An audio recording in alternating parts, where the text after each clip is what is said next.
नमस्कार, मैं अमित कुमार आप सभी का एक बार फिर से इजी वे में बहुत बहुत स्वागत करता हूं। तो दोस्तों, कैसे हैं आप लोग? उम्मीद है ठीक होंगे।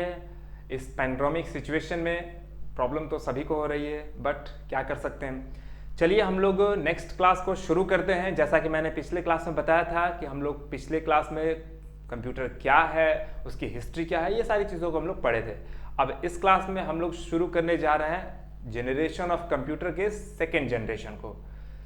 तो हम लोग शुरू करते हैं कि हमारा जो कंप्यूटर का सेकेंड जनरेशन था, यानी कि उसकी दूसरी पीढ़ी जो थी, कह लीजिए कि फर्स्ट जनरेशन दादाजी, तो ये सेकेंड जनरेशन उनके बेटे थे। ठीक है, तो इनका अब क्या कहानी है? तो इनका कहानी ये है कि ये जो चले, इनकी जो जन्म हुआ, इनका जन्म 56 में हुआ और लगभग इनका मृत्यु जो हो गया वो 63 में हो गया। ठीक है, मान के चलते यही है।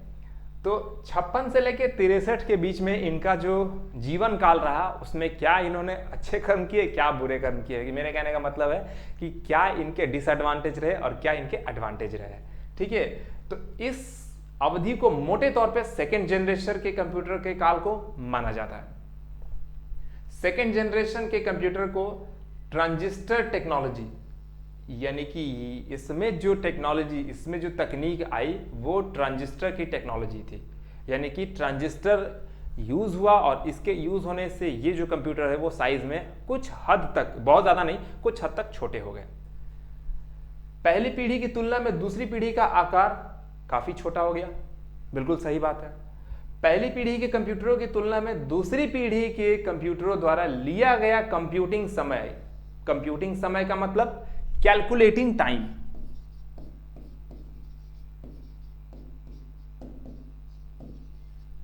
कैलकुलेटिंग टाइम यानी कि जो प्रोसेसिंग का समय था वो फर्स्ट जनरेशन के मुकाबले सेकेंड जनरेशन में काफी कम हो गया। आप देख रहे होंगे यहां पर कि फर्स्ट जनरेशन का जो कंप्यूटर था वो बहुत बड़े बड़े कमरों, मतलब पूरे कमरे में था, लेकिन अब धीरे धीरे उसने एक टेबल पर आना शुरू किया। अभी उसने शुरू किया, ये नहीं कि पूरा टेबल पे आ ही गया, धीरे धीरे अब उसने कमरे से हटकर टेबल पे आने का कदम रखना शुरू कर दिया। तो ये हमारा सेकेंड जनरेशन का कंप्यूटर हो गया। अब हम बात कर लेते हैं इसके डिसएडवांटेज और एडवांटेज के बारे में। तो इसका जो एडवांटेज है वो है कि फर्स्ट जनरेशन का जो कंप्यूटर है उसकी तुलना में ये छोटा हो गया। ये इसका अच्छाई हुआ, यानी कि इसका आकार जो है वो साइज, यानी कि साइज जो है वो छोटा हो गया। सेकेंड जनरेशन के कंप्यूटर अधिक विश्वसनीय थे, यानी कि अब चूंकि वो साइज में छोटे होते जा रहे थे और उनका कैलकुलेशन स्पीड भी काफी बेटर हो गया, इस हिसाब से उनका जो ट्रस्ट था इंसानों के लिए वो बेटर होने लगा। कम ऊर्जा का उपयोग किया गया पहली पीढ़ी के मुकाबले। देखिए, एनर्जी तो उसमें भी लगनी ही थी, बिना एनर्जी के तो वो चलेगा नहीं, बिना इलेक्ट्रिसिटी के तो वो चलने वाला नहीं। बट पहले के मुकाबले उसमें कम बिजली की खपत हुई और पहले के मुकाबले वो कम गर्म हुआ। ठीक है, यहां तक एसी की जरूरत उसके लिए भी थी, लेकिन अब वो इतना हीट नहीं जनरेट करता था जिसके लिए एसी उतना जरूरत पड़ सके। व्यापक व्यावसायिक उपयोग, उसका जो व्यावसायिक यानी उसका जो कमर्शियल यूज हुआ वो पूरी तरह से होने लगा। पहली पीढ़ी के कंप्यूटर की तुलना में बेहतर, यानी कि उसका जो परफॉर्मेंस था वो फर्स्ट जनरेशन के मुकाबले सेकेंड जनरेशन में और अच्छा हो गया। असेंबली भाषा के साथ साथ मशीनी भाषा का भी इस्तेमाल किया गया। अब यहां दो नए वर्ड आते हैं, एक तो आता है असेंबली भाषा यानी असेंबली लैंग्वेज, और एक आता है मशीनी भाषा यानी कि मशीनी लैंग्वेज। तो ये दोनों जो चीजें हैं फ्रेंड्स, मैं आपको आगे बताऊंगा जब हम लोग प्रोग्रामिंग समझेंगे उस वक्त, क्योंकि अभी इन चीजों को बताना मुश्किल है। तो ये क्या होगा, टॉपिक कट जाएगा यहां से। फिर ये इतना आप समझिए कि असेंबली भाषा, मशीनी भाषा ये प्रोग्रामिंग लैंग्वेज है, यानी कि जब हम लोग कोई सॉफ्टवेयर या कोई भी प्रोग्राम जब हम लोग कोई भी प्रोग्राम या कंप्यूटर बनाते हैं तब हम वहां पर एक इंस्ट्रक्शन देते हैं और उस इंस्ट्रक्शन को मुझे एक खास कोड में देना होता है, वही कोड प्रोग्रामिंग लैंग्वेज कहलाता है। तो उसमें असेंबली लैंग्वेज का भी उपयोग होने लगा। क्वेश्चन आपको कर देगा कि यहाँ पर सेकेंड जनरेशन के कंप्यूटर में किस लैंग्वेज का यूज किया जाता था? Assembly language, machine language, both of them, none of these. तो आप आंसर क्या देंगे? बोथ ऑफ देम, यानी दोनों का। एक्यूरेसी में सुधार हो गया, यानी कि इसके जो काम करने की क्षमता थी या इसका शुद्धता जो था, यानी कि काम में जो सटीकता थी, यानी कि जो सही करके देने का जो दर था, वो पहले से बेहतर हो गया। तो ये सारी चीजें थी इसकी एडवांटेज। अब हम बात करते हैं इसके डिसएडवांटेज के बारे में। तो इसका जो पहला डिसएडवांटेज है वो है कूलिंग सिस्टम की आवश्यकता थी। अब पहले वाले में भी वही डिसएडवांटेज था, सेकेंड वाले में वही। मैंने पहले ही बताया कि गर्म तो ये भी होता था लेकिन कम, लेकिन उस कम गर्म को ठंडा रखने के लिए कूलिंग की जरूरत इसमें भी थी। लगातार मेंटेनेंस की आवश्यकता, चूंकि कंप्यूटर है तो मेंटेनेंस तो करना ही पड़ेगा, और अभी तक कंप्यूटर इतना डेवलप नहीं हुआ कि एक आदमी उसको मेंटेन कर ले। तो इस तरह से मेंटेनर को रखने की जरूरत वहां पड़ने लगी और मेंटेन हमेशा करना पड़ता था उसे। कॉमर्शियल प्रोडक्शन मुश्किल था अभी तक, यानी कि फर्स्ट जनरेशन में आप देख रहे हैं कि फर्स्ट जनरेशन में भी इसका कॉमर्शियल प्रोडक्शन मुश्किल था, सेकंड में भी यही खामी नजर आई। कॉमर्शियल प्रोडक्शन इसका काफी ज्यादा कॉस्टली था और महंगा था। केवल विशिष्ट उद्देश्यों के लिए उपयोग किया गया था, मतलब कोई स्पेसिफिक वर्क अगर परफॉर्म करना है तो, यानी कि किसी तरह का कोई नॉर्मल यूजर इस पे काम नहीं कर सकता था। महंगा और बहुमुखी नहीं था, यानी कि कॉस्टली था, और मल्टी इंटरफेस नहीं थे इसमें कि एक साथ इस कंप्यूटर पर बैठकर 2-3 लोग काम कर सकें। इनपुट के लिए पंच कार्ड का इस्तेमाल होता था। ये एक कॉमन पॉइंट है फर्स्ट जनरेशन और सेकेंड जनरेशन के बीच का, कि फर्स्ट जनरेशन में भी इनपुट के लिए पंच कार्ड, सेकेंड जनरेशन में भी इनपुट के लिए पंच कार्ड होता था। तो ये कहानी थी हमारे सेकेंड जनरेशन की। अब हम चलते हैं थर्ड जनरेशन की तरफ, कि थर्ड जनरेशन में क्या था, उसमें कौन कौन सी टेक्नोलॉजी यूज होती थी। देखिए, हमारा जो थर्ड जनरेशन जन्म लिया वो लिया 1965 में, यानी कि जैसे ही सेकेंड जनरेशन का देहांत हुआ वैसे ही थर्ड जनरेशन का जन्म हुआ, लेकिन सब एक दूसरे से जुड़े हुए हैं। अगर सेकेंड नहीं होता तो थर्ड नहीं होता, फर्स्ट नहीं होता तो सेकेंड नहीं होता। तो थर्ड जनरेशन का जो शुरुआत 1965 से हुआ और ये चला आपको 1971 तक। थर्ड जनरेशन के कंप्यूटर इंटीग्रेटेड सर्किट, ये देखिए इंटीग्रेटेड सर्किट यानी कि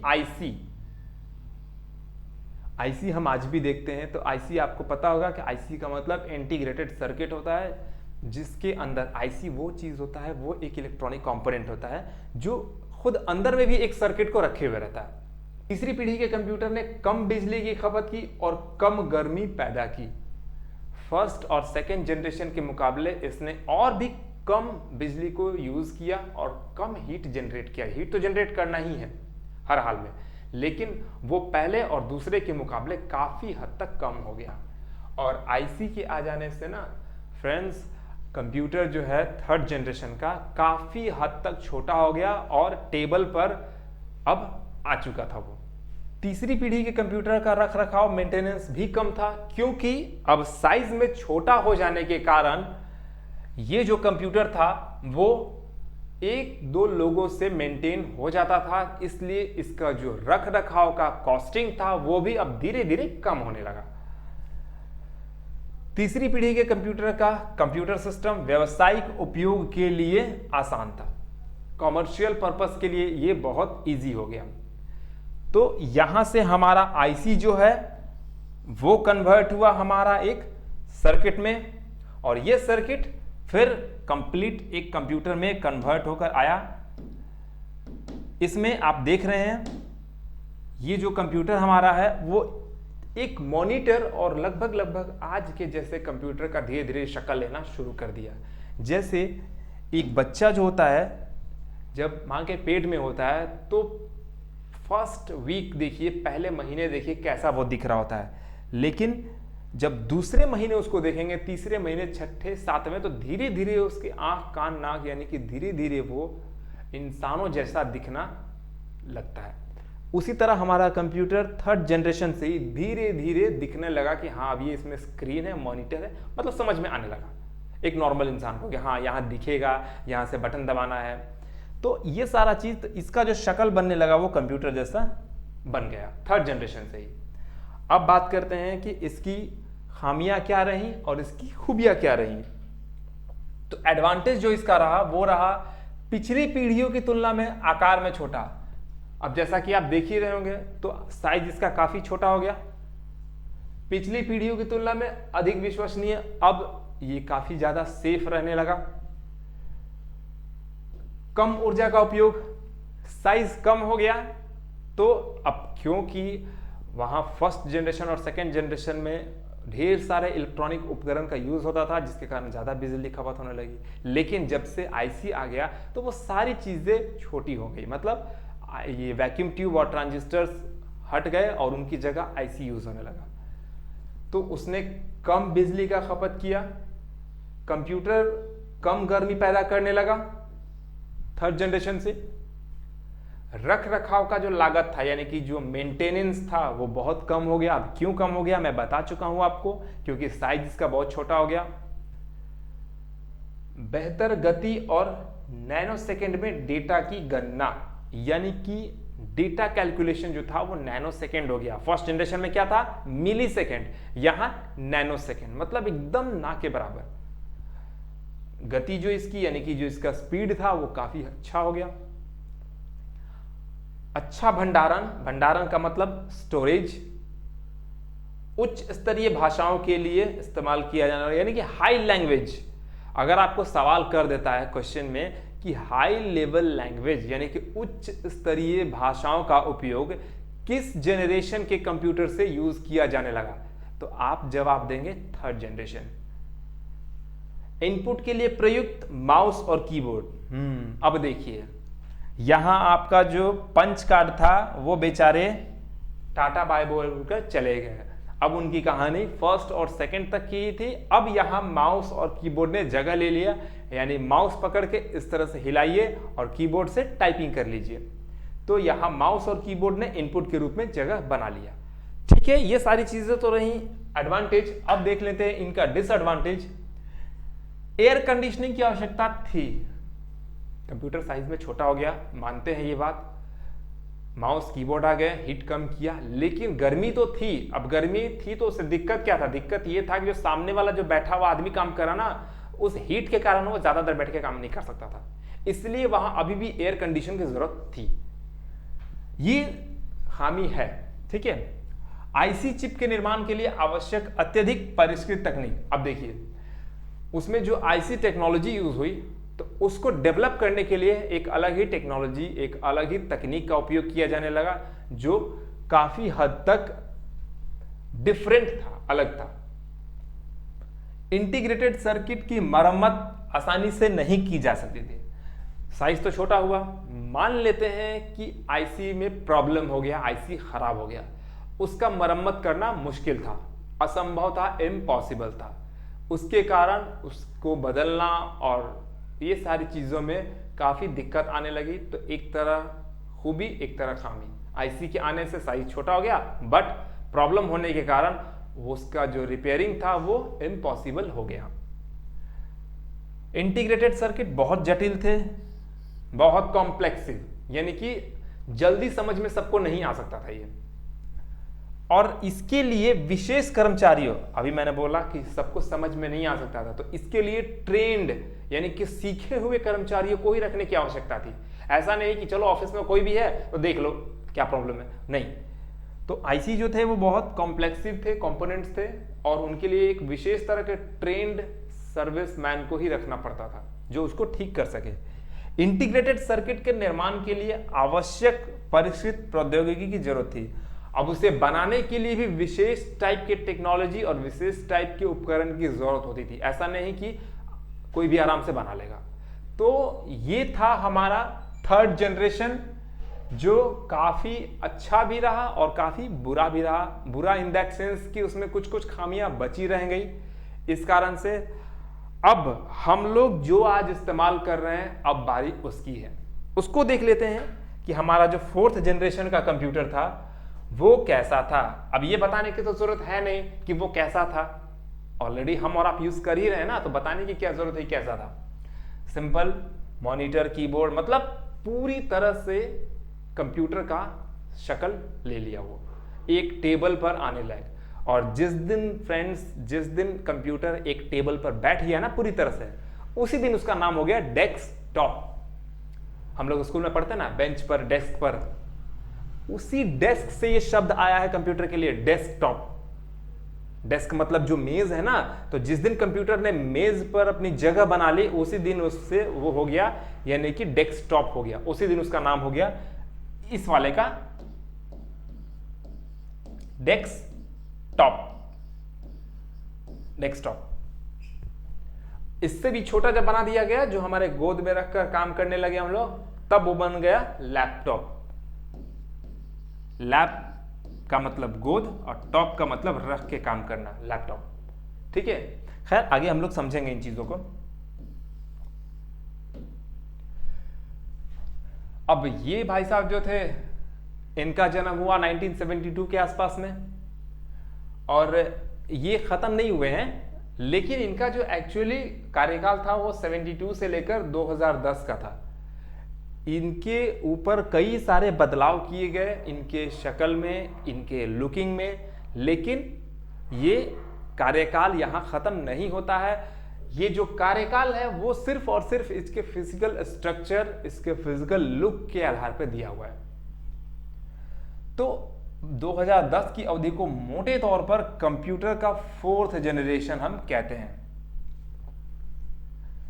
इसमें हमारा जो टेक्नोलॉजी यूज होता था वो होता था माइक्रो प्रोसेसर टेक्नोलॉजी, यानी कि यहां से हमारा जो माइक्रो प्रोसेसर, जिसको हम लोग सीपीयू आज कहते हैं ना, वो माइक्रो प्रोसेसर था जो यूज हुआ 4th जनरेशन में।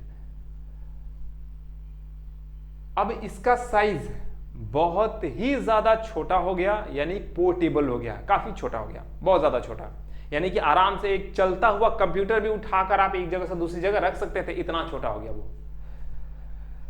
4th जनरेशन की पीढ़ी मशीन ने बहुत कम मात्रा में गर्मी पैदा करना शुरू कर दिया।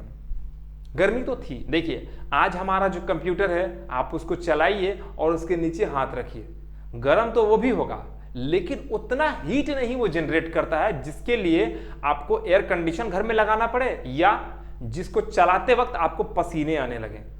इतनी ज्यादा गर्मी वो पैदा नहीं करता, लेकिन गर्मी तो जनरेट होता ही है, क्योंकि कई सारे इलेक्ट्रॉनिक कंपोनेंट चल रहे होते हैं, जिसके कारण हीट तो जनरेट होना लाजमी है, बट इतना हीट जनरेट नहीं होता है कि आपको परेशानी आ जाए, मुश्किल आ जाए। इसका कैलकुलेशन स्पीड बहुत तेज, और इसकी सटीकता यानी एक्यूरेसी, कैलकुलेशन स्पीड और एक्यूरेसी बहुत ज्यादा फेथफुल और ट्रस्टफुल हो गया। मतलब जो ये आंसर दिया एकदम परफेक्ट है, इस पर हम और आप भरोसा कर रहे हैं। अगर कंप्यूटर ने 5 + 5 11 दे दिया तो ये हो ही नहीं सकता है, क्योंकि आपने गलती से 5 + 6 दिया होगा उसको इनपुट। वो 5 + 5 10 ही देगा, 11 कभी नहीं देगा। अगर आपने अपने इनपुट पर ध्यान नहीं दिया और आप सिर्फ आउटपुट पर ध्यान दे रहे हैं, तो गलती आपकी है। आप पहले इनपुट पर ध्यान दीजिए कि आपने इनपुट क्या दिया, तो पक्का आपने इनपुट 5 + 5 की जगह 6 + 5 दिया होगा, तभी वो 11 दिया है। तो गलती कंप्यूटर नहीं करता, गलती हम करते हैं। पिछली पीढ़ी की तुलना में उत्पादन लागत यानी कि प्रोडक्शन चार्ज, आज आप लोग देख रहे हैं ना एक चीज, कंप्यूटर 5-5, 6-6 हज़ार में मिल जा रहा है। नया कंप्यूटर लेने जाइए 10-12 हज़ार, 15 हज़ार में खूब बढ़िया कंप्यूटर मिल जा रहा है। तो ये सब क्या है, इसका जो प्रोडक्शन कॉस्टिंग है, जो इसका मेंटेनेंस कॉस्टिंग है, बहुत कम हो गया है। आज एक अच्छा खासा लैपटॉप 20,000 22,000 में आराम से मिल जाएगा, लेकिन जब लैपटॉप आया था उस समय लैपटॉप रखना मतलब एक रईसी वाली काम था। मतलब रईसों के पास ही लैपटॉप हुआ करता था। 50,000 60,000 1 लाख 1.5 लाख में एक लैपटॉप आते थे। आज हमारे यहाँ एक लैपटॉप 20-22 हज़ार से शुरुआत होता है, आम लोगों के लिए उपलब्ध हो गया। सिंपल सा बात है, हम और आप यूज कर ही रहे हैं। तो पर्सनल, यहीं से इस कंप्यूटर का एक नाम शुरू हुआ। जैसे ही ये आम लोगों के लिए शुरू हो गया, उसी दिन से इसका नाम पड़ गया पीसी। पीसी का मतलब, सही बात है, पर्सनल कंप्यूटर, यानी कि व्यक्तिगत कंप्यूटर। जैसे ही ये आम लोगों के लिए पॉसिबल हो गया, उसी दिन इसका नाम हो गया पर्सनल कंप्यूटर। अब ये कंप्यूटर है तो इसकी भी कुछ खूबियां हैं, कुछ खामियां हैं, और ये खूबियां और खामियां हमें आज पता है, क्योंकि फर्स्ट जनरेशन और सेकेंड जनरेशन की खूबियों यानी कि एडवांटेज और डिसएडवांटेज के लिए हमें पढ़ना पड़ेगा, लेकिन इसका हमें पता है। इसलिए पता है क्योंकि हम लोग आज यूज कर रहे हैं ना इसको। तो इसके जो एडवांटेज हैं और डिसएडवांटेज हैं, तो इसमें जो पहला एडवांटेज है वो है पूरी तरह से सामान्य प्रयोजन, यानी कि सामान्य नॉर्मल हो गया, एकदम कॉमन यूज हो गया। ठीक है, हर आदमी के लिए, हर कॉमन मैन के लिए ये अवेलेबल हो गया। ऐसा नहीं कि कोई खास आदमी ही इसको बनाए, इसको यूज करेगा, ऐसा कुछ नहीं। आकार में छोटा और कंप्यूटर की अन्य पीढ़ियों के मुकाबले बहुत विश्वसनीय, सही बात है। साइज में काफी छोटा, गर्मी का उत्पादन नगण्य, नगण्य मतलब एकदम ना के बराबर, 0। ठीक है, लेकिन गर्मी पैदा करता ही नहीं, ये गलत हो जाएगा। ठीक है, अगर आपको क्वेश्चन दे दिया कि किस पीढ़ी के कंप्यूटर ने बिल्कुल भी गर्मी पैदा नहीं की, तो आप हमेशा नन ऑफ दीज ही मार के आइएगा। ठीक है, चौथी पीढ़ी के कंप्यूटर में कई मामलों में एयर कंडीशनिंग सिस्टम की आवश्यकता नहीं हो। बिल्कुल, आज आप लैपटॉप चलाते हैं, एयर कंडीशन चलाते हैं, है घर में आपके एयर कंडीशन? कोई जरूरी नहीं है, लैपटॉप है चला रहे हैं, डेस्कटॉप है चला रहे हैं, उतना गर्मी वो बनाता ही नहीं है कि आपको पसीने छूटने लगे। तो एयर कंडीशन की जरूरत इस जनरेशन में नहीं थी। ये सब इसकी खूबियां हैं। पुरानी पीढ़ियों की तुलना में बहुत तेज था, इसका स्पीड काफी फास्ट था, हम लोग आज भी देखते हैं। उपयोगकर्ताओं मतलब यूजर, यानी हम और आप, यूजर को अधिक सुविधा प्रदान करने के लिए ग्राफिक यूजर इंटरफेस का इस्तेमाल किया गया। ये एक नया शब्द है, GUI, ग्राफिक यूजर इंटरफेस, यानी कि ऐसा इंटरफेस जहां पर फिगर में सब कुछ दिखाई दे, चित्र के रूप में सब कुछ दिखाई दे, ग्राफिक्स के रूप में सब कुछ दिखाई दे। तो इसी जनरेशन से हमारा ग्राफिकल यूजर इंटरफेस का शुरुआत हुआ। सवाल कर सकता है, ध्यान रखिएगा, कौन सी टेक्नोलॉजी से, कौन से जनरेशन से ग्राफिकल यूजर इंटरफेस का शुरुआत हुआ? 4th generation. ये सारा चीज तो है इसका एडवांटेज। अब आते हैं इसके डिसएडवांटेज के बारे में। तो अब इतने एडवांटेज के कारण इसके डिसएडवांटेज थोड़े से ही हैं, ज्यादा नहीं है। पहला है, आईसी के निर्माण के लिए बहुत उन्नत तकनीक की आवश्यकता थी। उच्च गुणवत्ता और विश्वसनीय प्रणाली या प्रौद्योगिकी केवल आईसी बना सकती है। माइक्रो प्रोसेसर के निर्माण के लिए नवीनतम तकनीक की आवश्यकता होती है। ये सब इसकी कुछ खूबियां हैं। तो ये खूबियां ये खामियां जो है वो एक नॉर्मल पर्सन के लिए नहीं है। जैसे कंपनियां कंप्यूटर ये बना रही हैं, अब उनके लिए टेंशन है कि भाई अब इसको बनाने के लिए तो अलग टेक्नोलॉजी, अलग माइक्रो प्रोसेसर टेक्नोलॉजी का ही यूज करना पड़ेगा, बिना उसको तो बनेगा नहीं। ये छोटे मोटे इसके खामियां। बट एक कॉमन मैन के लिए आज के कंप्यूटर की जो डिसएडवांटेज है वो ना के बराबर है। ठीक है, तो ये हमारे चारों कंप्यूटर थे, 1st, 2nd, 3rd and 4th। अब हम लास्ट एक जनरेशन हमारा जो बचता है वो है 5th। हम अब उसको देख लेते हैं। ये है हमारा 5th जनरेशन। 2010 से अब तक की अवधि और उससे आगे, मतलब 2021 तक, मोटे तौर पर 5th जनरेशन के कंप्यूटर के नाम से इसको हम लोग जानते हैं। उस समय का जो कंप्यूटर था वो हार्डवेयर के आधार पर वर्गीकृत किया जा रहा था। अभी आप एक चीज देखा, 1st जनरेशन, 2nd जनरेशन, यहां तक कि 3rd जनरेशन को भी हार्डवेयर के आधार पर ही बांटा जा रहा था। जितना भी डेवलपमेंट हो रहा था सब हार्डवेयर में हो रहा था। बट 5th जनरेशन के आने पर हमारा जो भी डेवलपमेंट हुआ वो हार्डवेयर के साथ साथ सॉफ्टवेयर में भी होना शुरू हो गया, सॉफ्टवेयर में भी शामिल हो गया। 5वीं पीढ़ी के कंप्यूटर में उच्च क्षमता यानी हाई कैपेसिटी और बड़ी मेमोरी क्षमता यानी कि बिग मेमोरी यानी कि ज़्यादा स्टोर करने की क्षमता थी इसमें। इसमें एक साथ काम करना यानी कि कंप्यूटरों के साथ काम करना तेज था, यानी कि आप इस पर काम करिए तो इसकी स्पीड आपको बहुत फास्ट मिलेगा और एक साथ कई कार्य किए जा सकते थे। बिल्कुल, एक साइड गाना चला दिए, एक साइड मूवी चला दिए, एक साइड MS वर्ड में काम कर रहे हैं, एक साइड टैली पर भी काम कर रहे हैं। देखिए, काम तो किसी एक ही एप्लीकेशन पर करिएगा, लेकिन सारे एप्लीकेशंस खुले हुए हैं तो फिर भी उस पर कोई दिक्कत नहीं आने वाली है। सबका स्पीड नॉर्मल ही रहेगा, सब आराम से काम करेगा। पांचवी पीढ़ी की कुछ लोकप्रिय उन्नत तकनीक में, अब इसमें जो टेक्नोलॉजी यूज हुआ उसमें जो मुख्य टेक्नोलॉजी हैं उनका नाम ये है AI यानी artificial intelligence, quantum processing, nano technology, parallel processing. ये सारी टेक्नोलॉजी आज के 5th जनरेशन कंप्यूटर में शामिल है। तो दोस्तों, ये तो हो गया 5th जनरेशन, क्या है उसमें क्या टेक्नोलॉजी यूज हुई है। अब ज़रा ये भी देख लेते हैं कि इस टेक्नोलॉजी की क्या खूबियाँ रही और क्या खामियाँ रही। भले ही ये टेक्नोलॉजी कितनी भी फास्ट हो गई हो, लेकिन एडवांटेज और डिसएडवांटेज तो इससे जुड़े ही रहेंगे। तो एडवांटेज इसका ये रहा कि ये कंप्यूटर अन्य पीढ़ी के कंप्यूटरों की तुलना में बहुत तेज़ होते थे। अब 5th जनरेशन है तो ये फास्ट होगा, ये कहने वाली बात नहीं है, आप भी समझ सकते हैं। इनका साइज बहुत छोटा हो गया। अब चूंकि इसमें नैनो टेक्नोलॉजी यूज हुआ है तो नैनो टेक्नोलॉजी यूज होने का मतलब ही है कि इस पर छोटा होने पर विशेष ध्यान दिया गया कि इसको जितना ज्यादा छोटा कर दिया जाए। अन्य यानी कि ये पोर्टेबल और संभालने में आसान हो गए।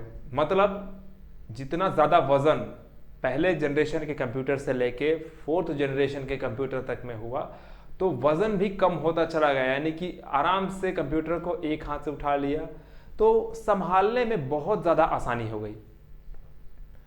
सच्ची कृत्रिम बुद्धि हिंदी है तो इसको समझिए कि एक्चुअल आर्टिफिशियल इंटेलिजेंस, यानी कि ऐसा आर्टिफिशियल इंटेलिजेंस इस्तेमाल किया गया जो देखने में एकदम सचमुच जैसा लगे। यानी कि कोई रोबोट्स अगर काम कर रहा है तो देखने में लगे कि सच में कोई इंसान ही काम कर रहा है। उसी की तरह सेंस ऑफ ह्यूमर और कॉमन सेंस अप्लाई कर रहा है। पहले कहा जाता था कि कंप्यूटर में कॉमन सेंस नहीं होता है, लेकिन अब धीरे धीरे इसी टेक्नोलॉजी पर काम किया जा रहा है जिसका शुरुआत है आर्टिफिशियल इंटेलिजेंस। सुपरकंडक्टर प्रौद्योगिकी में उन्नति, यानी कि सुपरकंडक्टर प्रौद्योगिकी में उन्नति हो रहा है इससे। अब इसके कुछ डिसएडवांटेज को हम देख लेते हैं। तो इसका पहला डिसएडवांटेज रहा कि ये जटिल उपकरण होते थे। अब क्योंकि ये फास्ट कंप्यूटर है, इसमें बहुत ज़्यादा टेक्नोलॉजी यूज हुई है, तो जाहिर सी बात है कि ये एक सामान्य इंसान के समझ से बाहर होंगे। तो इसके जो उपकरण थे, इसके जो बनावट थी वो काफ़ी ज़्यादा जटिल थी। ये कंपनियों को, यानी कि जो बनाया गया है और जिन कंपनियों को ये दिया गया है, तो ये ये जो 5th जनरेशन का कंप्यूटर है ये कंपनियों को इस तरह की शक्ति दे सकता है या इस तरह की अथॉरिटी या इस तरह का पावर दे सकता है कि आप अपने घर में बैठे बैठे क्या कर रहे हैं, अपने मोबाइल पर क्या देख रहे हैं, क्या चला रहे हैं, ये उन्हें पता है और वो उसे लगातार मॉनिटर कर सकते हैं। उसके साथ साथ चाहें तो आपके डिवाइस को वहीं से संक्रमित कर सकते हैं, यानी कि अफेक्टेड कर सकते हैं। जैसे देखते हैं ना कि कई सारे वायरस अटैक हमारे सिस्टम हो जाते हैं, चलते चलते हमारा सिस्टम अचानक से स्टक कर जाता है, रुक जाता है, पता ही नहीं चलता। हम रीस्टार्ट करते हैं, फिर से कंप्यूटर ऑन होता है और बहुत सारी प्रॉब्लम्स होने लगती है और हमें समझ में नहीं आता है कि ये प्रॉब्लम्स आखिर अचानक से शुरू कैसे हो गई। तो ये शुरुआत कहीं और से हुआ है। अचानक से कहीं से वायरस हैकिंग कर लेना, डेटा हैकिंग कर लेना, ये सारा कुछ पॉसिबल होता है इसी 5th जनरेशन के कंप्यूटर से। टेक्नोलॉजी जितना फास्ट होगी उसके डिसएडवांटेज उतने ही ज्यादा होंगे। ये अत्यंत महंगे होते हैं जिसके कारण आप और हम इसको पर्सनल यूज में नहीं ला सकते हैं। ये इतना ज्यादा कॉस्टली होता है कि हम और आप इसको नॉर्मल यूज में अपने घर में इस्तेमाल नहीं कर सकते हैं। तो ये थे आपके 5th जनरेशन के एडवांटेज और डिसएडवांटेज। तो फ्रेंड्स, आपने देख लिया उम्मीद है कि आप समझ भी गए होंगे। अगर कोई प्रॉब्लम आया, कोई दिक्कत नहीं है, किसी भी तरह का कोई प्रॉब्लम आया है, कुछ नहीं समझ में आया है, तो आप बेशक हमको कमेंट्स करिए कि हाँ इस टॉपिक में ये प्रॉब्लम है, हम बेशक उसका अलग से सेपरेट क्लास देंगे। तो मिलते हैं नेक्स्ट क्लास में, और उस क्लास में हम लोग सीखेंगे कंप्यूटर का क्लासिफिकेशन। तब तक के लिए नमस्कार।